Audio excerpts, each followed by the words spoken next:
Bonsoir. Et si nous partions ce soir au bord d'un lac en Aveyron? C'est là que Jean-Christophe Tixier situe son roman, paru aux éditions Albin Michel, comme le précédent, son titre « Effacer les hommes ». Nous reviendrons sur le titre, plein de significations, mais commençons par 2 années clés, tout à la fois pour les personnages du roman, mais aussi pour les avancées sociales. 1936, 1965. Bon, 1936, ça c'est assez facile, on s'en rappelle, le Front populaire. Et oui, les congés payés, les premières vacances. Et ce sont les premières vacances pour Victoire et sa bande de potes. Victoire, c'est une ouvrière, et ils partent camper ensemble au bord du lac, justement. Victoire, le prénom n'est pas choisi au hasard, je suppose. Et petit à petit, tous les prénoms de femmes vont avoir beaucoup de signification. Victoire, à sa manière, elle va s'émanciper en décidant de rester, de fuir son destin d'ouvrière pour se marier à un agriculteur du coin, veuf. Elle va ainsi posséder sa propre auberge et semble prendre son destin en main. Elle en est bien persuadée.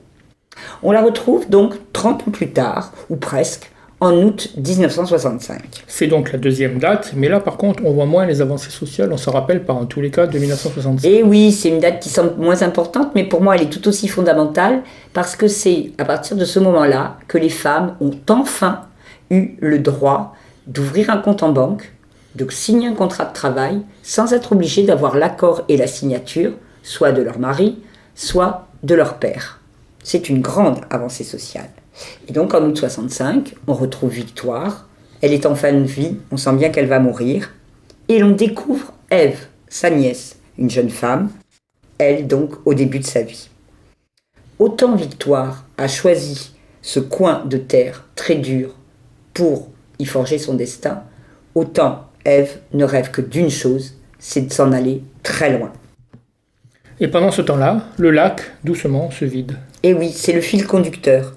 Au fur et à mesure que ce lac de retenue s'assèche, nous découvrons la vie, mais surtout les tourments de ces 2 femmes dans cet environnement que l'on pourrait bien qualifier d'hostile. Je dis 2, mais en fait il y en a 3. Il ne faudrait pas oublier Marie.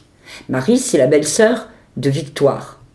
Et Marie, elle est devenue bonne sœur après le décès de son père, après la disparition de son frère.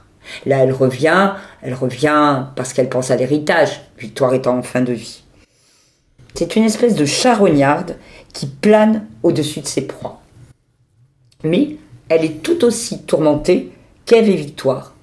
Elle erre au bord du lac, et puis elle rentre et elle engloutit des quantités monumentales de nourriture.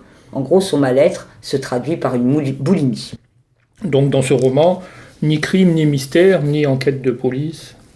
Non, enfin presque. Mais il n'y en a pas besoin. Pas besoin dans ce roman noir. Parce que Jean-Christophe Tixier tisse ici un huis clos étouffant, malsain, dans cette auberge où les 3 femmes s'épient et veillent de façon malveillante les unes sur les autres. L'auteur réussit à installer un malaise qui va croissant au fur et à mesure que le lac dévoile l'ancien village. On a presque l'impression de respirer les remugles de la boue. On sent pratiquement les odeurs de moisissure, comme si les personnages, les femmes donc, pourrissaient sur place. Victoire, Ève, Marie, ça fait 3 femmes, mais il me semble qu'il y en a une 4e un peu particulière. Et oui, celle-là va un peu vous étonner. Barbarella, l'héroïne de comics. Barbarella, qu'Ève a découverte dans un magazine oublié par un client. Barbarella, elle est très importante parce qu'elle va donner la couleur à toutes ces vies qui sont en noir et blanc ou plutôt en gris. Ève en a donc fait son héroïne, cette femme du futur libre et libérée. Elle y puise sa force et peut-être un jour la force de partir justement. Et donc 4 femmes, pas d'hommes, ils sont donc, comme le suggère le titre, les hommes totalement effacés. D'un côté, mais en fait ils sont ultra présents, car leur pouvoir, leur puissance, leur violence ont façonné complètement la vie de ces femmes. D'ailleurs, comme la majorité d'entre elles à ce moment-là. Et peut-être encore maintenant pas mal. Tu as bien raison. Je vais vous lire un petit extrait. Donc là, c'est les hommes au travail. Évidemment, il faut que je retrouve la page. Pas un seul chef en jupe. Du plus petit au plus important, des hommes.